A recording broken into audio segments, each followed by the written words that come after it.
the issue that I want to talk about for sure is the difference between the ontological tragedies like Aeschylus and psychological tragedies like Sophocles and Euripides. I've mentioned that already, and I have a feeling that you're still kind of puzzled about it. It certainly is not obvious, and I don't know anybody else that talks about it or talks the way I do about it.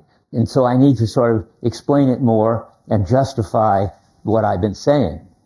And we've got this great opportunity to talk about the difference between the psychological kind of tragedy, which is the one the humanists like too. That's why you read Oedipus, because that's more like us.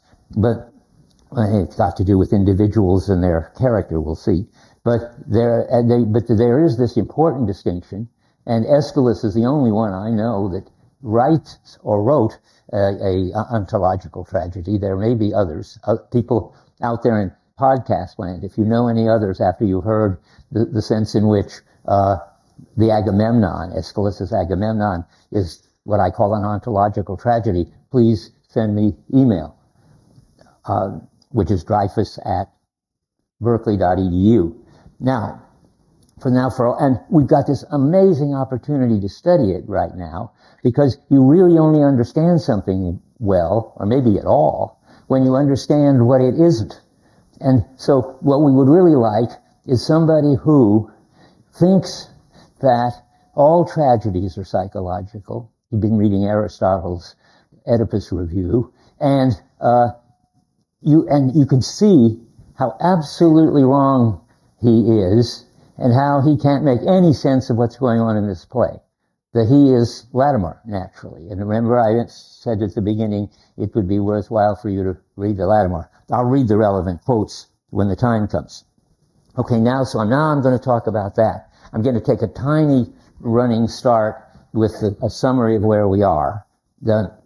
Remember, there are two kinds of gods in this play, and they're associated with two opposed bunch of cultural practices, and specifically they are associated with questions. Each one thinks they've got justice, and there's an emotional, personal, local, blood feud kind of cultural practice that these Athenians have, and there is and that's what the Furies do. Remember, emotional, personal, local, blood feud. And there's the public, open, rational, universal, impersonal code of law. That's what the new gods, particularly Apollo, brings in. And everything that happens in the Agamemnon and Libation Bearers, and I should think in the last play too, the Eumenides, is all understood in terms of these conflicting frames of justice. Except the last play is going to get us out of it. And so, but the first two plays are stuck in these two views of justice. And now comes the tragic situation. Each side, the Furies and the new gods, think that their kind of justice is the only right kind of justice. It wouldn't be so bad if each side thought that their kind of justice, that their kind of thing was justice, punishing, revenge, and so forth, and the other side thought theirs was justice, which was what you sometimes hear, just retribution, legally defined criminals get the punishment that the culture, the citizens decide. It would be fine if there were these two kinds, well, maybe not fine, but it would be sort of okay anyway, if there were these two kinds of practices with their own separate kinds of justice. But the bad thing is that each one thinks it's the only one, and that the other one is just wrong. So the Furies think that they have these primordial rights that long before the new gods were ever around, they already understood what justice was and understood how you punished people who killed your blood relatives by going out and killing their blood relatives and so forth. And the just retribution people thought that how they did it, they really hadn't happened yet. But the people who thought that there was some kind of settling of scores. I found a quote. Yeah, in Fitzgerald, because somebody, this is a kind of parentheses, but I haven't lost where I am. I want to make a kind of, just a simple chart in your mind. There's the vengeance people, those are the Furies, and then the something or other people who are the new gods. And what I want is some way of talking about them. I just said just retribution, but that's really tied up with having a court system, and they don't. So how can you talk about that so as to not make it fall under vengeance? Well, the translation of an important passage, you probably haven't got this with you, but you can go back and look at it, is way on full page 411 of book 22, well, page 411 of the whole thing. And Odysseus says, there will be killing till the score is settled. It's this thing of settling a score, which doesn't have to do with blood relatives. You can settle the score with strangers or suitors and so forth. And settling the score means they've done some bad thing to you, and now you're going to have to do some, you're going to have to punish them for it, in effect. And I'm always trying to find the right way to describe that. The score being paid on 411 strikes me as the right way to describe it. While I'm at it, I'm looking for something else now. Probably can't just flip to that one.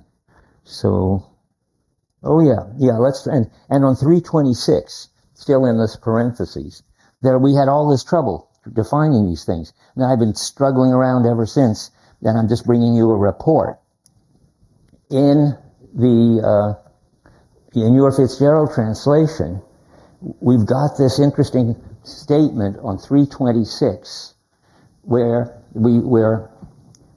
Odysseus, described as the beggar, says, if beggars interest the gods, if there are Furies pent in the dark to avenge a poor man's wrong, then may Antinous meet his death before his wedding days. Well, that's such an interesting little sentence. I remember I said Homer doesn't care about the Furies. He's got them so repressed that they only show up 5 times in the Odyssey. But I had a new insight when I read it last time. One, he doesn't understand the Furies, because the Furies are not in the dark, are not around to avenge a poor man's wrong. A poor man is the last thing that the Furies would be interested in avenging. It is not a blood relative. It's not an important person. Just some beggar. The Furies are going around wasting their time and energy and ancient traditional rites, punishing people who threw a stool at a beggar. That's just a total misunderstanding. It's as if Homer doesn't know, or Homer knows, but he's putting in the mouth of Odysseus not knowing, but that would be a silly thing to do. So I think it's that Homer doesn't know what the Furies are for. He doesn't see that this is a very special kind of mafia-like justice. Or, and this is the other thing I saw that I can't resist saying, or maybe Homer doesn't even think there are Furies. That's why he doesn't care about them, and he doesn't have a good grip on what they're supposed to do. And that's this if. In every translation, I think I looked at 4, just to make sure. It says, if beggars interest the gods, then important. If there are Furies.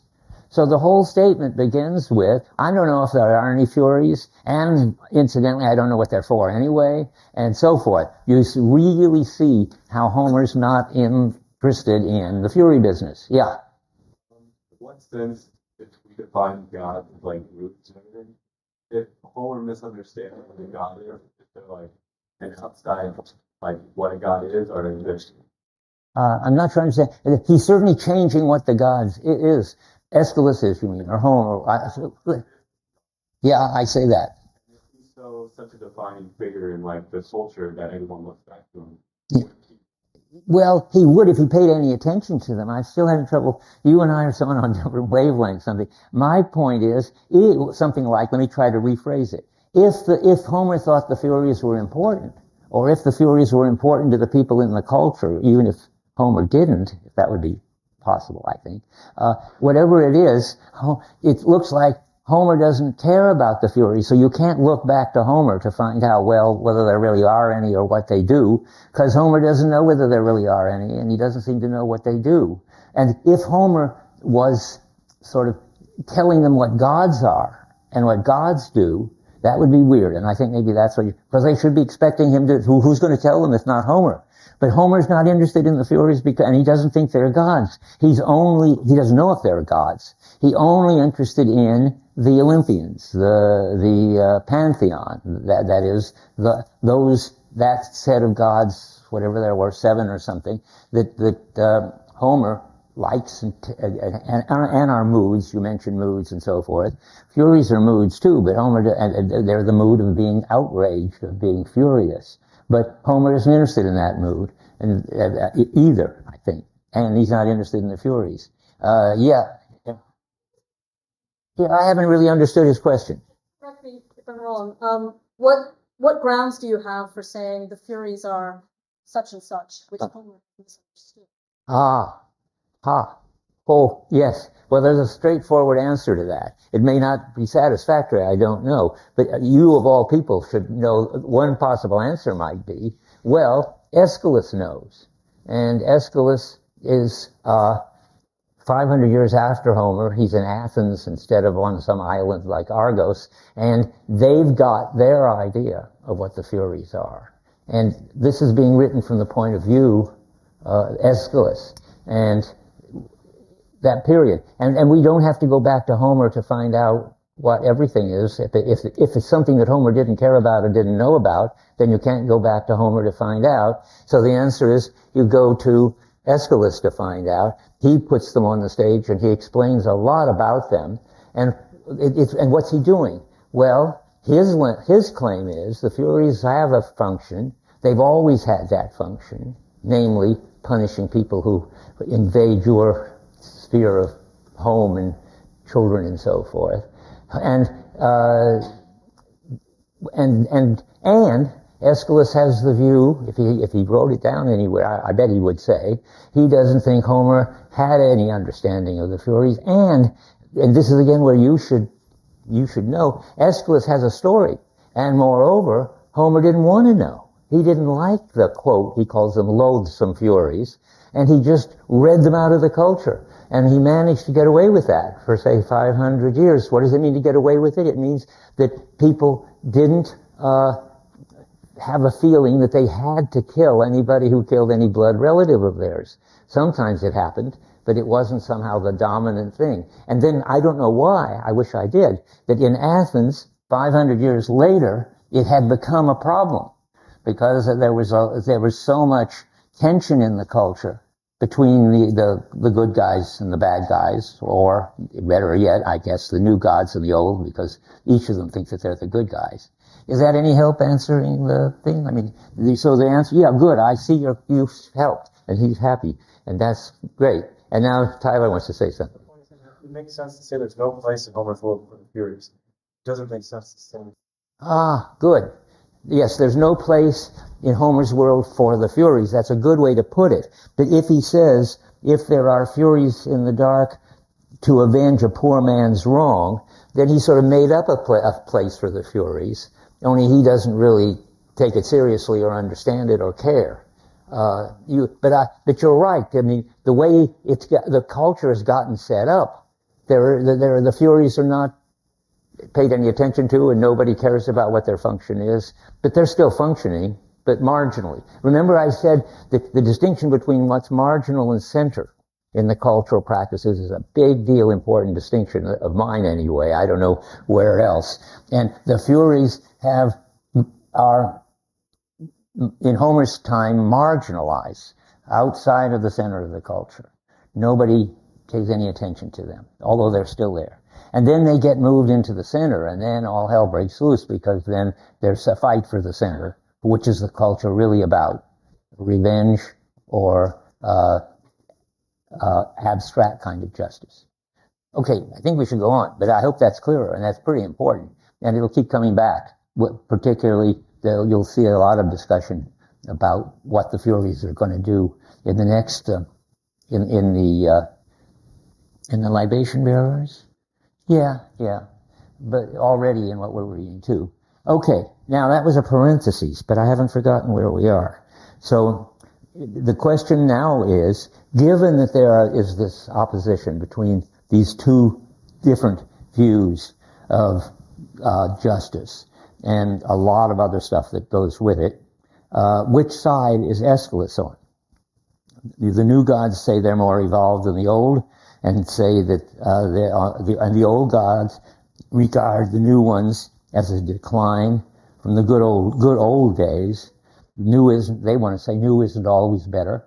Old and traditional is better. Well, is Aeschylus for the old and traditional, the Fury justice, or is he for the new god, the Olympian justice?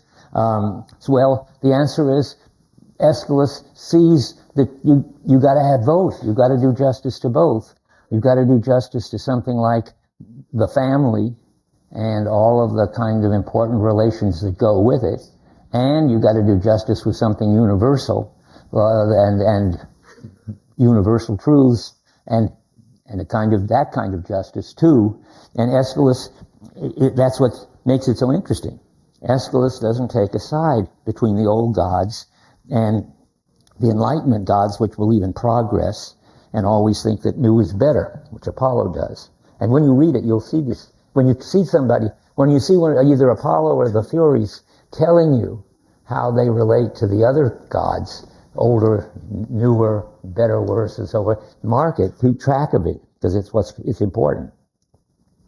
So if the new gods were simply more evolved, you could just outgrow the old gods, and there you wouldn't have any tragedy. It would be a certain kind of comedy because it ends well and everybody's happy if you could outgrow them. Or if you could somehow integrate them. That would be a kind of Hegelian tragedy. That is, it would be a tragedy that was in the end, everything turned out okay. So you try to get rid of the old and transform it into something compatible with the new. That's not far from what Aeschylus is trying to do. What you want is some kind of monotheism in which you can get both sides together. And that's incredibly hard. I mean, as you read it, you should be asking yourself, well, how would you ever get these crazy, ugly, vindictive, outraged Furies together with these shining, intellectual, detached Olympian gods? And Aeschylus is a genius because he can do it. And that's why they perform his play every year, but you won't know until a long time from now, that is a long time meaning next week, by the end of the play, how it all turns out. Right now we've just got to Aeschylus sees the absolute importance of both sides, as if they both have to be in the center and they can't be. And he sees the danger of repressing them. I'm just catching up to where we are. And their people suffer from this conflicted situation, and somehow the suffering is important because the Furies keep saying, the chorus keeps saying, suffer, suffer, but good win out in the end. So the clue somehow to how it's going to become all right is there's got to be a lot of suffering first. Why does he think that? Well, we won't know for a while. And it looks like until somebody, no, I think if I say that, it'll complicate things. So I'm going to jump over here. That's it. Now we're where I want to be to make sure, and I still have plenty of time. Okay. Now, well, no, I don't know, I'm not where I want to be yet. Just a second. Now I am. Okay. So now we're going to look at that was a parenthesis, because I'm back where I want to be, which is the humanist view of tragedy versus the Aeschylus view of tragedy. That is, there is something I'm calling psychological tragedy and ontological tragedy, and now we're going to see how that works in Aeschylus and how completely crazy and confused about it Latimer is. you'll see that it's almost impossible to imagine being inside of Latimer's mind without his head exploding, because he's got such confused and contradictory views, because, like everybody, absolutely everybody, he believes the Aristotelian story about tragedy. Namely, it's about an individual person who has a tragic flaw, which turns out to be pride, and that makes him do bad things, and then he has to suffer for the bad things and learn his mistake and so forth. That everybody believes that. Everybody but Aeschylus. And now we have to see what's going on there. Anybody, well, since I'm making a transition and since I've just done my review, I doubt if anybody has anything to say about it, because I didn't introduce anything new, I don't think. So let's go on. So already with Sophocles, things were changing from Aeschylus's kind of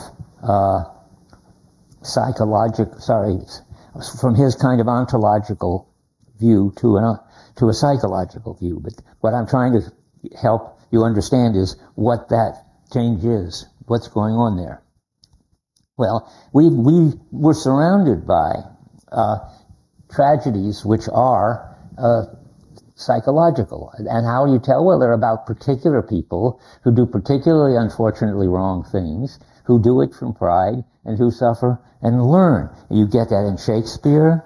You get it in, you get it starting with Oedipus, really. But you get it also, I mean, there's all these bad people. Macbeth with his ambition, and Lear with his possessiveness with respect to Ophelia. All of these people are proud and doing something wrong, and they're going to have to suffer for it and learn in their suffering.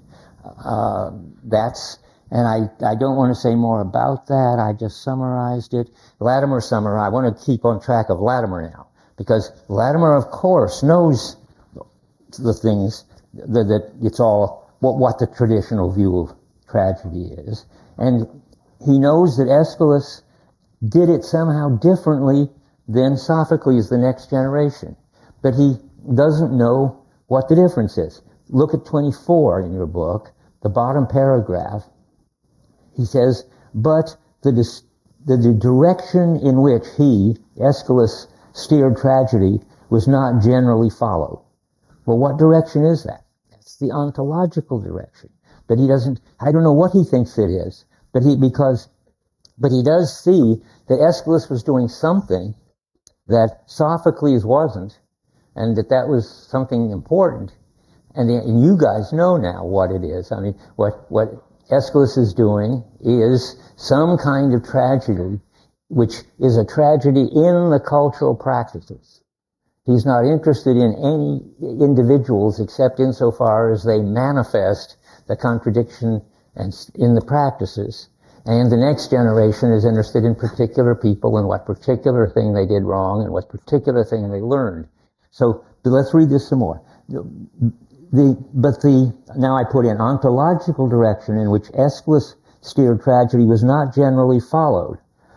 Sophoclean drama prevailed, since Euripides under protest framed tragedy in accordance with Sophocles, not Aeschylus. Sophocles turned tragedy inward. You see, the pawn, the principal actors, and the drama becomes a drama of character. Well, all that's psychological. And to say Aristotle brings the character thing into it, what's wrong with these various people who do these bad things? Well, you might say, well, just Oedipus was a hothead who killed his father because he got in his way and he didn't know it was his father, and jumping to Macbeth. Macbeth was so ambitious he was willing to kill the king to get ahead. That those would all be specific things. Turning a tragedy inward on the principal actor, making it a drama of character, means that there's something in common with all these ways that these individuals go wrong, and that is pride. And pride is something like a kind of an aspect of their character, whether it's that they're ambitious or whether it's that they're what. I don't know. I'd have to think about it. But whatever bad thing they personally have, it's a kind of pride, and it's in their way of acting. Not that they have to think about it. It's their character. It's the way. So Oedipus is a hothead who gets upset when anybody blocks his way. That's a character trait of him. He's a hothead. He can't control his temper. And every one of them will have something like that wrong with them. Yeah. Did I hear something? Oh. Okay. Yeah. No? Okay. Back to this. Here we are. Now, where are we then? Okay, so Latimer knows, that's why I mean how to get inside of his head. He knows that somehow the drama of individuals and their character and their pride is not what Aeschylus is up to. But he has no clue as to about what Oedipus is up to. And he only has these Aristotelian ways of thinking when he thinks about what's going on in this play. So now that's what I want to show you, because then you can understand really the difference between the interesting kind of tragedy, from my point of view anyway, and, as opposed to the not so interesting psychological. You don't have to care what I'm interested in. I take no editorial comments. They're just different. So now, and as for the pride gets talked about in chorus speeches, as you'll see. That pride doesn't make any crucial difference. Doesn't motivate people to do anything.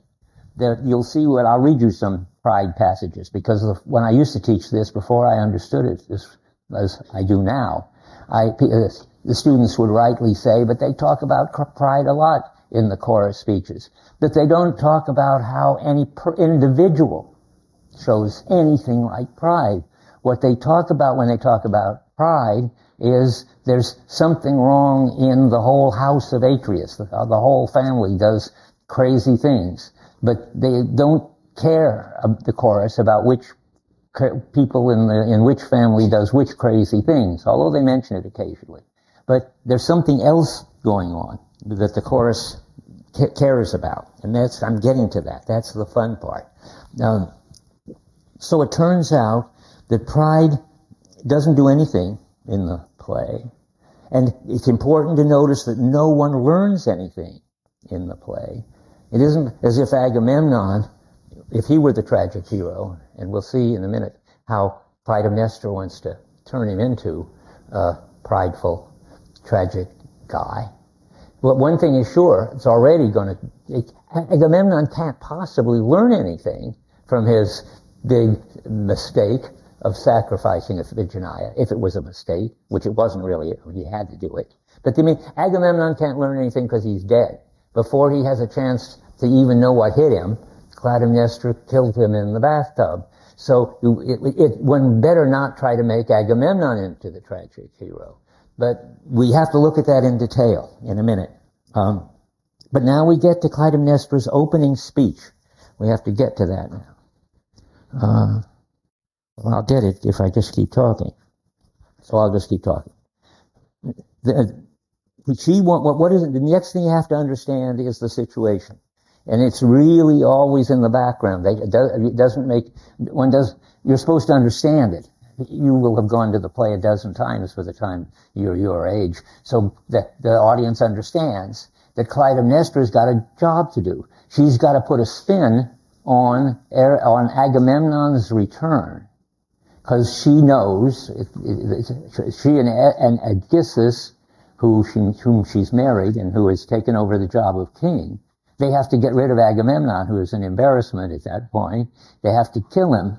And when she has to make a speech of welcome to Agamemnon, such that when they kill him, everybody says, okay, he certainly deserved it. Thank goodness we've got Clytemnestra and Aegisthus to take care of pompous, prideful, violent, dangerous people like Agamemnon. That's what she wants to set up. And so she does set it up in a way, and it's fun to see her setting it up.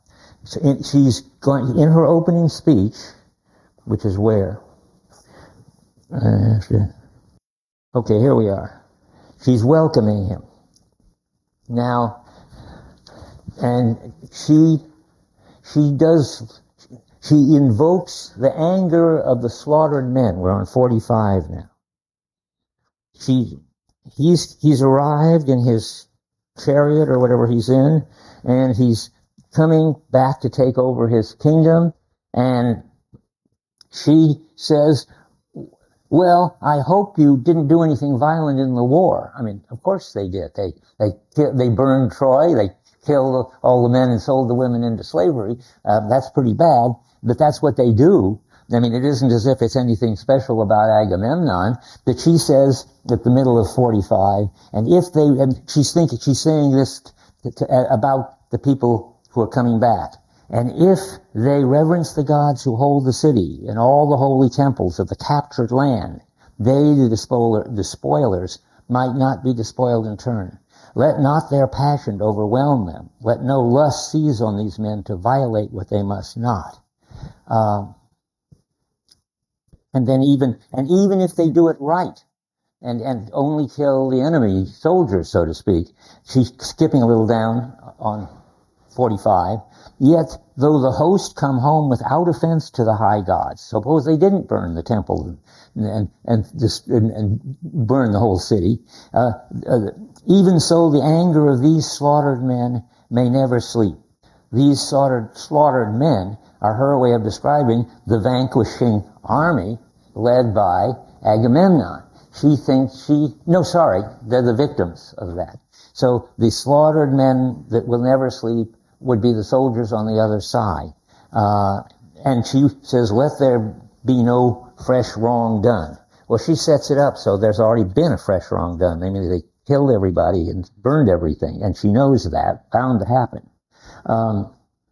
And she wants to appeal to the mothers of the young men who have been, I don't know who the slaughtered men is. I don't want to go back and read the context. That'd take me too long. I mean, there are two sets of slaughtered men. All the men killed in Troy, and then all the men in all the people from Athens, the Clytemnestra side, Agamemnon's side. They've got a bunch of slaughtered men too, and so she appeals to the war mothers, the Gold Star mothers, to get them on her side on 48 at the top. Many are they who are touched at heart by these things. Those they sent forth they knew now in place of the young men, urns and ashes are carried home to the houses of the fighters. That's the equivalent of saying during the Vietnam War, sort of taking pictures of the body bags in which the dead soldiers are being sent home. And there was a fuss, I remember, in those days over whether people should be allowed to take pictures of them because it got people turned against the war. Well, she's trying to say, look, yes, she's trying to turn them against the war and the fact that there was all this killing going on. Now Agamemnon. Now we still haven't got to the real fun part. She's just winding up, beginning her attempt to make him look bad. She's got to make him look so bad that they're going to be glad when, in a few hours, he's going to be dead. And she wants them on her side. And so what else has she got against him? If you haven't read it, or if you read, just to think about it. Well, she's dragging up the dead young men and all the people in the burned, destroyed city. There's a big other deal she can bring up against him. Yeah. Yes, the killing of Iphigenia. So she throws that in on page 81. She wants to make clear how bad that was. The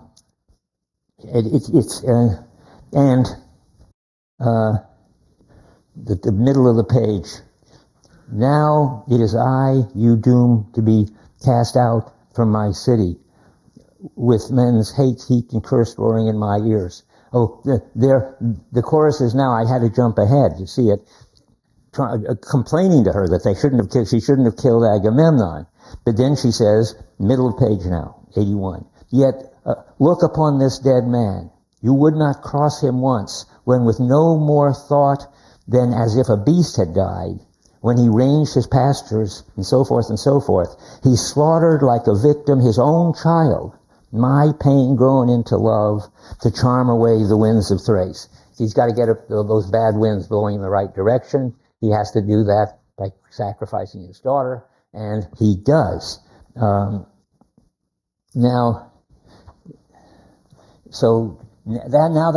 She's set it up, but we haven't really got the beautiful part where she's still complaining on 41. Let's go to that. at the bottom for a minute. She's saying, with guards against the lips' sweet edge, to check the curse cried on the house of Atreus, by force of bit and speech drowned in strength.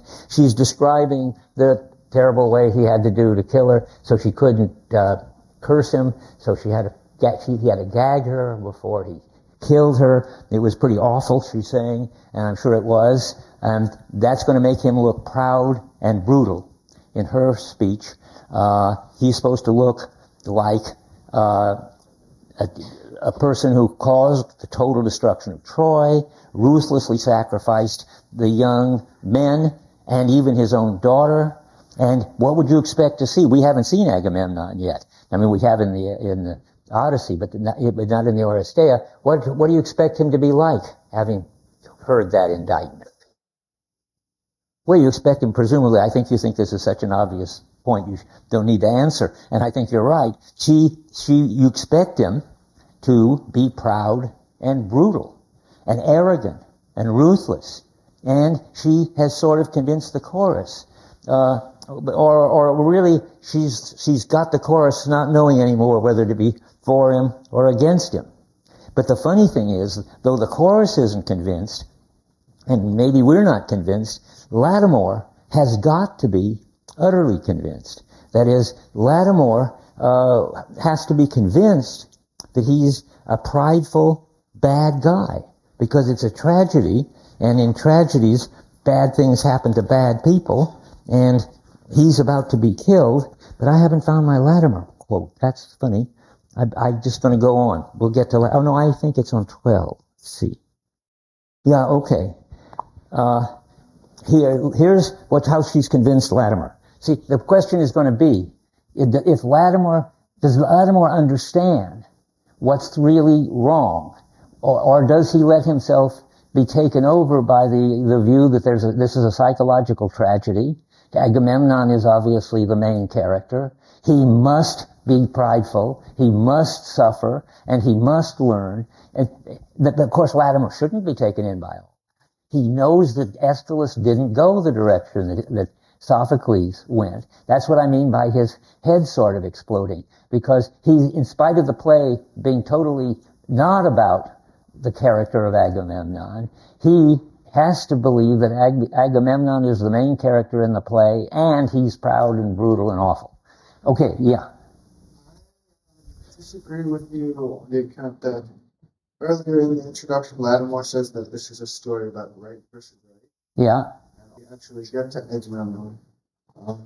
He doesn't paint him in the picture of one who is overly arrogant and prideful, because he refuses at first to step on the... Okay, well, you're getting ahead of the story, so wait. I mean, you're right. But this is this thing about what's going on in Lattimore's head, where I will have to try to convince you. It's all mixed up. You've got a strain who says, yeah, Lattimore understands that, doesn't fall for Clytemnestra's story. And then there is this other thing that, yes, he does, but let's wait and see. Just, if I haven't settled it, come back. Yeah. One fault in the ontological tragedy, rather than him being the main character in a psychological tragedy, because it's his law that creates the problem. Well, that's a good way to put it, except the trouble is Agamemnon doesn't get a chance to exhibit his character except in one scene, which we're just about to read, because after that he's dead. So here we are. Let's go to the crucial scene. And shall we read it? First, let's read it the way Lattimore describes it. Then let's read it the way it happens in the play. And you tell me what you think is going on. I think sheer craziness is going on. But here we are at the top of 12. He's talking about Agamemnon. And he says, in this funny way, pride would have driven him without hesitation to undertake the recovery of Helen. Well, that's already funny. I mean, why doesn't he talk about what pride did instead of what it would have done?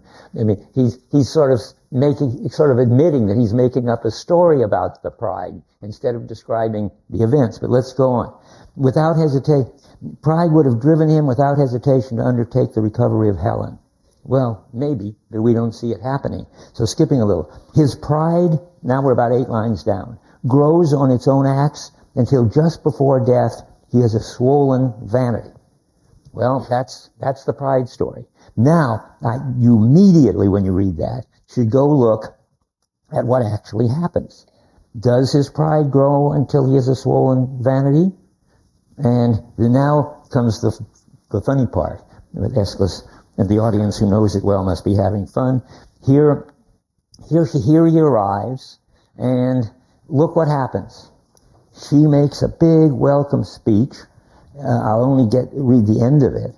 She tells about what a great guy he was, but also leaves open the fact that he did all these wrong things. And in the end, she says, about a little below the middle of 62, let none bear malice for the harm that went before, that I took. It was great. She's saying, I don't want to be upset about all the bad things that he did to me, meaning mostly kill Iphigenia.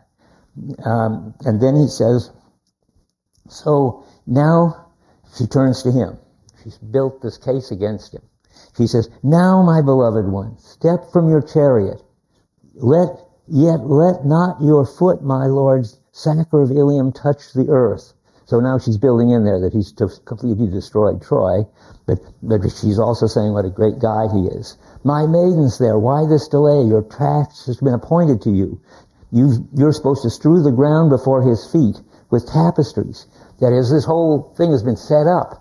And now she says, where are you? You're supposed to rush in before he gets out of his chariot and make sure that you get the most beautiful tapestries under his feet, or maybe the Picassos on the wall. He's going to walk on them. It says tapestry, and it says carpets, which I think must be wrong. It says robes. I take that to be something like vestments. Very beautiful things. Stained purple, this most beautiful, I think too, but the most beautiful color, and made with this great difficulty out of little sea creatures. She set it up so that he's going to step out of his chariot on all that.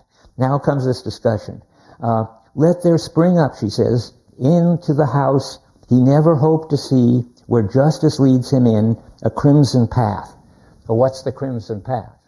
That's blood. I mean, she's talking sort of metaphorically. She's put down these, not just any old tapestries and vestments, but blood-colored ones. Sometimes it gets translated purple, and sometimes it's translated crimson. I don't know if it's the same Greek word. It doesn't matter. She says that. And here he is. Finally, he gets his chance to talk. And it is just funny. It's meant to be funny. He stands there in the door of his chariot, and he begins with a joke. He says at the bottom of 62, daughter of Leda, you who kept my house for me, there is one way your welcome matched my absence well. You strained it to great length. So that's the beginning. So you certainly spent a long time in welcoming me. That's it. And he says, yet properly to praise me thus belongs by right to other lips than yours. But you shouldn't have been praising. Well, that doesn't sound very arrogant yet. So maybe there's something coming. And all this, do not try in women's ways to make me delicate, nor as if I were some Asiatic, bow down to earth and with wide mouth and cry out to me. They always worried about these barbarians, or these Persians particularly, who worshipped in a way absolute kings and so forth. That the Athenians are a democracy. They don't like that. And he's saying, don't try to make me like one of those Persian despots, and don't start making people jealous by strewing the ground with robes. I'm still at the top of 63. Such state becomes the gods and none besides. I am a mortal, a man. I cannot trample upon these tinted splendors without fear thrown in my path. I tell you as a man, not a god, to reverence me. How's he doing in his pride's rating? He doesn't seem to be very proud at all. He seems to be very sensible and not want to be treated like a monarch, and not want to be praised by his wife, since he says that's not fitting. If people have to praise him, let them be, strangers, not his immediate family. And so she's got a problem. She has to get him to walk on that carpet. It's part of the plan. That's what they're going to use against him when they justify the murder. look how he trampled down these beautiful things. What an arrogant man. But so she says, when he won't do it, yet tell me this one thing and do not cross my will. Agamemnon, my will is mine. I'll not make it soft for you. He's a tough guy, sort of Hemingway type, but not a bad guy. At the top of 64, yet he who goes unenvied shall not be admired, she says. So don't mind doing these things that make people envious of you. And surely this lust for conflict is not womanlike. In general, she's not womanlike. But that's not important for what's going to happen. So she says, yet for the mighty even to give way is grace. You're mighty, you're the strong one. I can't make you walk on the carpet, but if you're really nice, you'll do it just for me. And he says, does such a victory as this mean so much to you? And she says, oh, yield, the power is yours. Give way of your free will. And what does he do? Well, he's such a nice guy, he walks on the carpet. And even though he doesn't want to, and even one more time he shows he doesn't want to, he says, since you must have it, here, let someone with all speed take off these sandals. And as I crush these garments, stained from the sea, that's the purple, let no God's eyes of hatred strike me from afar. Great the extravagance and great the shame I feel to spoil such treasure and such silver's worth of webs. Well, he certainly failed the pride test, and he seems to be a completely nice guy. So now I want to see why I want to go look at 41. No, that's okay. Well, now, we have to ask, have you been convinced that he's a prideful, brutal man? I can't imagine how you have. I mean, he's gone out of his way, that is, Aeschylus has, to set up what a really nice guy with a sense of humor and not wanting to cross his wife and embarrass her and so forth. And so what is Latimer going to do about this? Well, Latimer just refuses to see what's in front of him. I mean, you guys have got a more open mind. I mean, his head is now filled with Aristotle. He's got to see that the arrival of Agamemnon shows what a brutal character he is. Remember now, I set it up so that you can see the contrast. Latimer says, this very scene we just described, his pride grows on its own acts until just before death he has a swollen vanity. Okay, was he a swollen vanity or wasn't he? Is there any doubt? Is it ambiguous? Is it left up to the viewer? Could it possibly be a misunderstanding? There is no swollen vanity there. And as if somehow Aeschylus has read this introduction, he's going out of his way to say, look, Latimer, you missed it completely. If anybody wants to say, in spite of all that preaching on my part, he's a nice guy, he's not a nice guy. I don't know what to think. He's got humor. He doesn't want to be adored. He doesn't want to boss his wife around. He will do what pleases her. And then we get not brutal and prideful, but swollen. But nonetheless, Latimer says, swollen vanity. And he keeps saying these things. I mean, he can't help it. His head is stuffed with a certain view that has nothing to do with what he's talking about. So he says on 22, about 15 lines down, he's now got to the point where he just talks about Agamemnon's fatal pride, as if it was we all agree now. We've read the opening scene, and we're supposed to say, that's the fatal pride. And then comes something really outrageous. I mean, I sort of grow to hate Latimer every time I read this, or feel sorry for him. I don't know which. But this is what I mean by his head is exploding. He's reading one thing, and he's saying the opposite because he's been trained not to see that. Okay, and so then he cheats. He puts in, I hope I've got the translation here, otherwise it isn't worth saying this. Yes. So, well, we still want to know, maybe he's got pride. The chorus, do we trust the chorus? I think we should. So let's talk about what the chorus says instead of what Latimer says. And for that, you look on page 95. And there the chorus says, about 2/3 down, and yet under veils I weep the vanities that have killed my Lord.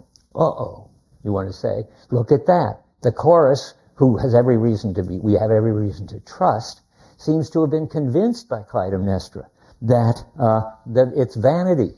He didn't look very vain when he took off his shoes to walk on the house beauty things, but the chorus, they saw it, they were there, they must know, well, I was having a sort of panic attack at that point, thinking my whole view of it must be wrong, though I can't imagine what the right view is. Well, it's a mistranslation, it turns out. I looked up 2 translations, and one of them says that they weep the, quote, vain fortune of my master. See, bad things happened to him. Yeah, unfortunately, his good life was lived in vain because this bad queen killed him. Or the other one is the foul undoing of my Lord. There's nothing about this story about vanity killed him. That's Sophocles. No, vanity didn't kill him. Clytemnestra killed him, in spite of the fact that he was a nice guy. And it has really nothing much to do with anything, because the real story is about the practices, about the values of the culture, not about what kind of character Agamemnon had. So now I just have to keep repeating. That's what it is to say it's not a psychological drama.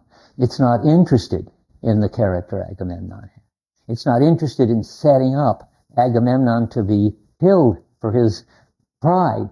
It's really setting up a situation in which there's going to be lots of people killing lots of people, but because the culture demands it, not because of their motives or their character. I see as I talk, there's a kind of exception. Maybe it's a paper topic. Maybe it's a big exception. I don't know. It looks like it's sort of psychological motives on the part of Clytemnestra to want to kill Agamemnon because she's married to Aegisthus and save get rid of Agamemnon and save their lives. And that sounds like a psychological thing to do. I think the answer is Aeschylus doesn't care a bit about what motives led Clytemnestra to do it, whether it was sex and with Aegisthus, or whether it was power, or whether it was I don't know what. He just doesn't care, and he doesn't care that she learns anything. Keep your eyes open. Next play, we're going to have to deal with Clytemnestra. See if she's a tragic heroine. See if she learns anything, or whether she just goes down like Agamemnon did in the bathtub without having a time to learn. So where are we? Anyway, so it looks like the one counter exception, the one counter example that I know, the business about the vanity story, it's just, I take it, Latimer is so determined to make this into a Sophocles play that he just mistranslates it. It's not fair. It's an absolute, I feel outraged. To save his humanist reading, he's just made it a case of vanity. And what is really going on? Well, there's a lot of talk about pride. You can look it up. But it's always about the pride in the house of Atreus. Thyestes serving up the family children to eat and so forth. I don't even want to read it. I think, well, for instance, the middle of 58. But pride, aging, is made in men's dark actions, ripe with the young pride. Later soon, when the dawn of destiny comes and birth is given to the spirit, none may fight nor beat down. Sinful daring in those halls, the black-visaged disasters stamped in the likeness of their fathers. They're going on and on, talking about other people's pride, other members of the Aeschylus, of the Atreus family. It's not about the pride of Agamemnon. And now, on the positive side, go back to 85. I just want to make my case clear, because if you've got to see it this way, or else you won't see the distinction I'm trying to make. On 85, we hear that he was a great man. At the 2/3 down, the chorus, who we thought was talking about his vanities, turned out to be mistranslated. The chorus says at the end of that speech, Who over this great man's grave shall lay the blessing of tears, work soberly from a true heart? So now he's a great man. That's pretty interesting. And Lattimore sees that needs a quick fix. So what's Lattimore going to do about that? How can he be a great man if he's a swollen vanity? Well, Lattimore's got a headache, but he does his best. He, on 2/3 of the way down on 25, since we now hear that he's a great man, what can he say? Well, Latimer says, the dead king is now a hero. His arrogance and his mistakes have been annulled by death. That's a new move. I mean, that's not a tragic move. That's no sign that happened. And his grave is the center of power. That's true. And so that about does it. Indeed, Agamemnon has done something wrong from the point of view of the Furies, but there's nothing wrong with him. That is, he hasn't got bad character. He's not got anything that he has to learn that he did wrong. He's a hero. His grave is a center of power. And the new gods and justice is on his side. So who is the villain then? Well, the villain is the vengeance culture, the curse on the house of Atreus.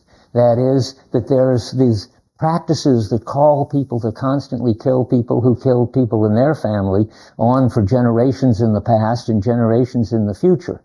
That's what it's about. That's tragic, all right. That produces a lot of suffering. But there's no person prideful learning from their suffering.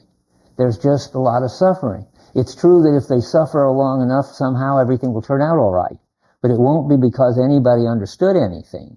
Because, well, most of them are either dead, like Clytemnestra or Agamemnon, before they have a chance to understand anything. That's really, Aeschylus just isn't interested in people understanding the practices.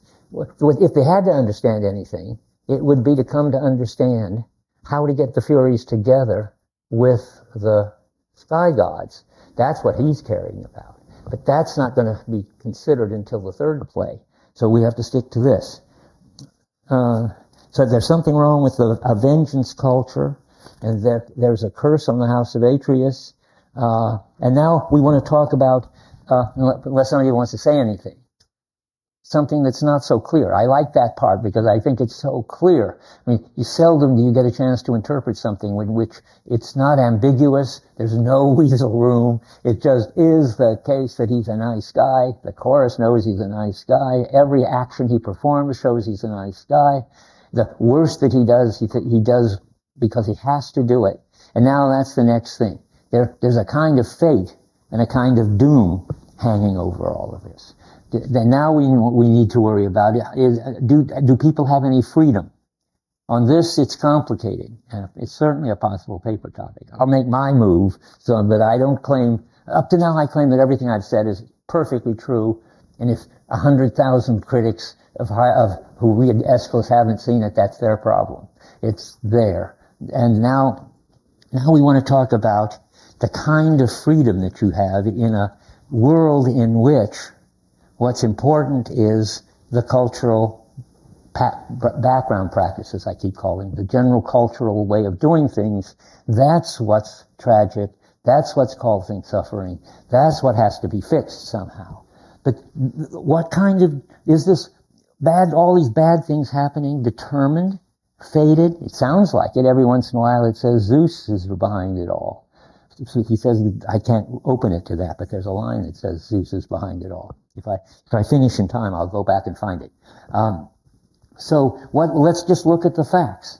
Agamemnon was free to choose. That is, he was free to choose whether to kill Iphigenia and go and do his job as king, or whether he was going to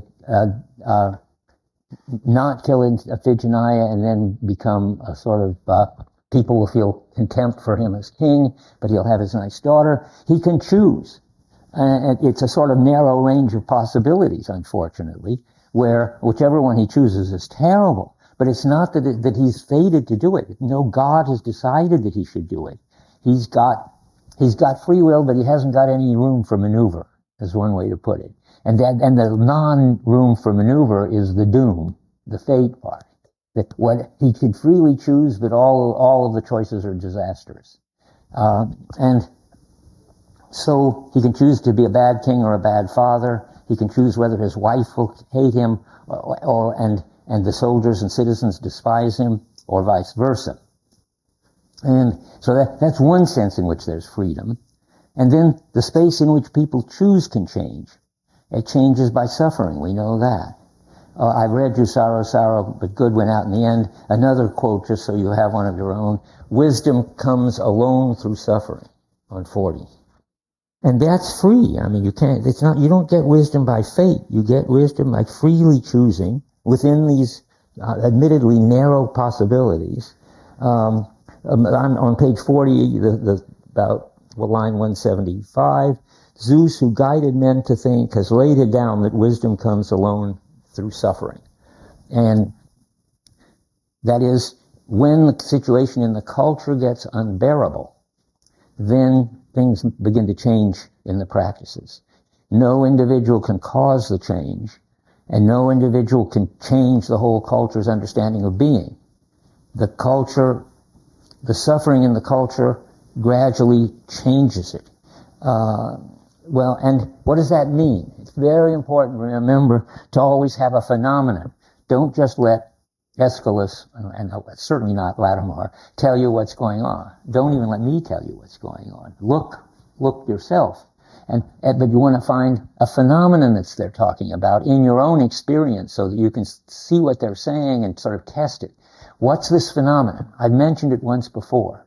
That the culture can be so set up that somebody's freedom in that culture is very narrowly constrained so that they have free choices, but they're all bad. Then it looks like, then you could say, well, Zeus did it, but that doesn't add anything. You can say it's doom, you can say it's fate, but what happens is that they're living in a culture in which they can act freely, but the options are all unfortunate. And let's talk about that. I gave in these two examples. I think you should either use your own or mine are pretty good. The most important and nearest to you is a culture's understanding of the role of women. So the culture going to understand women in such a way as to take away from them possibilities that they might well have because they're bright and talented. It's going to take away from them the freedom to, say, get rid of their husbands if they turn out to be bad people, and so forth. There's lots of limits on their freedom, and yet that doesn't mean that they're fated or doomed, but it means, well, I don't know even the right word for it, but the phenomenon is clear enough. They have a range of choices, but the culture is always bad, and the tragic thing is that all the choices are bad, and when the culture is bad. And now what's the other half of that? How does wisdom come through suffering? Well, women have to suffer enough. They've suffered a lot in our Western culture, so that now they go to school in the same universities with men and so forth and so forth. We had to learn all that. Learn it by some particular cases of articulate women who called attention to the suffering and called attention to possible ways out, and probably suffered for that, presumably suffered for that. But bit by bit, the culture gets better if you've got people who are willing to be martyrs, that is, to show the suffering, and if the other people are the same people, show ways out of it. The other thing would be to talk about Afro-Americans, because that's so special in our culture. They had to suffer a lot, and bit by bit, things got better. And who would have thought it got so good that there would be Barack Obama in the White House? And that means that somehow happiness, and you get rid of the fate and the doom if you're willing to take the risk and take the suffering. And that's Aeschylus's story. And so let me see where I am.